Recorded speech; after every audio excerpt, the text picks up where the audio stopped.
Hello नमस्कार साथियों, मेरी YouTube चैनल में आपका स्वागत है। आज की कहानी, जब माता पार्वती के वचन की रक्षा हेतु आए भगवान विष्णु। भगवान का महाप्रसाद सदा सदा से इस संसार में मिलता आया है, परंतु नीचे वर्णित लीला से पहले भगवान विष्णु का महाप्रसाद इस भौतिक संसार में उपलब्ध नहीं था। शिवजी तथा नारद मुनि जैसे ऋषियों के लिए भी नहीं। फिर कैसे महाप्रसाद इस संसार में आया? इस संबंध में चैतन्य मंगल में एक कथा आती है, सुनते हैं। एक दिन कैलाश पर्वत पर नारद मुनि की भेंट शिवजी से हुई। नारद मुनि उन्हें भगवान श्री कृष्ण और उद्धव के बीच वार्तालाप का वर्णन करने लगे। इस चर्चा में उद्धव भगवान के महाप्रसाद की महिमा गान करते हुए कहते हैं, हे भगवान, आपकी महाप्रसादी माला, सुगंधित तेल, वस्त्रों और आभूषणों और आपके उच्चिष्ट भोजन की स्वीकार करने से आपके भक्त आपकी माया शक्ति पर विजय प्राप्त कर लेते हैं। हे कैलाशपति, नारद मुनि ने आगे कहना जारी रखा, यह सुनकर मेरे हृदय में भगवान विष्णु का महाप्रसाद चखने की तीव्र उत्कंठा जागृत हुई है। इस आशा से मैं वैकुंठ गया और जी जान से माता लक्ष्मी की सेवा करने लगा। 12 वर्षों तक सेवा करने के पश्चात एक दिन लक्ष्मी जी ने मुझसे पूछा, नारद, मैं तुम्हारी सेवा अत्यंत प्रसन्न हूं, तुम्हारी सेवा से अत्यंत प्रसन्न हूं, तुम मन चाहा वर मांग सकते हो। नारद जी ने हाथ जोड़कर कहा, हे माता, चिरकाल से मेरा हृदय एक बात को लेकर पीड़ित है। मैंने आज तक कभी भगवान नारायण के महाप्रसाद का आस्वादन नहीं किया है। कृपया मेरी यह अभिलाषा पूरी कर दीजिए।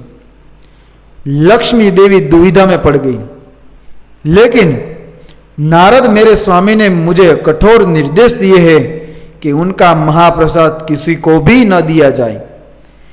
मैं उनकी आज्ञा का उल्लंघन कैसे कर सकती हूं?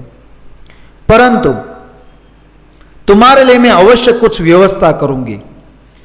कुछ समय पश्चात लक्ष्मी देवी ने भगवान नारायण से अपने हृदय की बात कही कि कैसे उन्होंने गलती से नारद मुनि को भगवान का महाप्रसाद देने का वचन दे दिया है। भगवान नारायण ने कहा, हे प्रिय, तुम्हें बड़ी भारी गलती की है, परंतु अब क्या किया जा सकता है?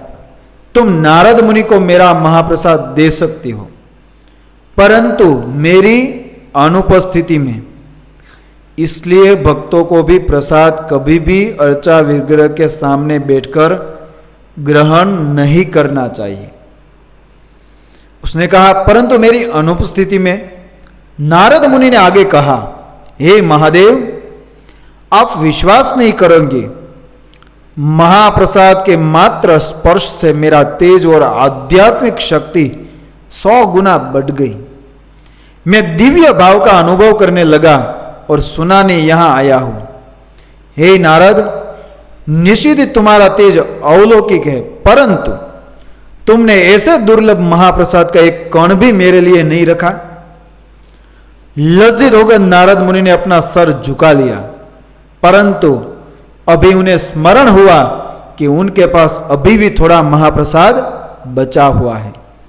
उन्होंने तुरंत उसे महादेव को दिया, जिसे उन्होंने अत्यंत सम्मान पूर्वक स्वीकार कर लिया। उसे लेते ही शिवजी कृष्ण प्रेम में मनमोहित होकर नृत्य करने लगे। उनकी थिरकन से पृथ्वी कंपायमान होने लगी और संपूर्ण ब्रह्मांड में खतरा महसूस किया जाने लगा। तब भयभीत होकर माता पृथ्वी देवी पार्वती से महादेव को शांत करने का निवेदन करती है। जैसे तैसे माता पार्वती ने शिवजी को शांत किया और फिर उनसे इस उन्मत्त नृत्य करने का कारण जानना चाहा। तो तो शिव जी ने कहा कि हे देवी, मेरे सौभाग्य की बात सुनो, और सारा वृतांत सुना दिया। और अंत में बोले, आज भगवान का महाप्रसाद प्राप्त करके मैं उन्मत्त हो गया।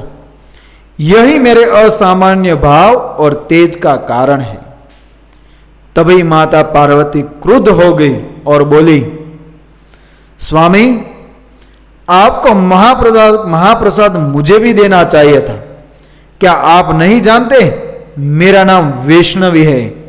आज मैं प्रतिज्ञा लेती हूं कि यदि भगवान नारायण मुझ पर अपनी करुणा दिखाएंगे तो मैं प्रयास करूंगी कि उनका महाप्रसाद ब्रह्मांड के प्रत्येक व्यक्ति, देवता और यहां तक कि कुत्तों बिल्लियों को भी प्राप्त होगा। आश्चर्यजनक रूप से उसी क्षण भगवान विष्णु माता पार्वती के वचन की रक्षा हेतु वहां तत्क्षण प्रकट हुए और बोले, हे देवी पार्वती, तुम सदैव मेरी भक्ति में संलग्न रहती हो। उमा और महादेव मेरे शरीर से अभिन्न हो।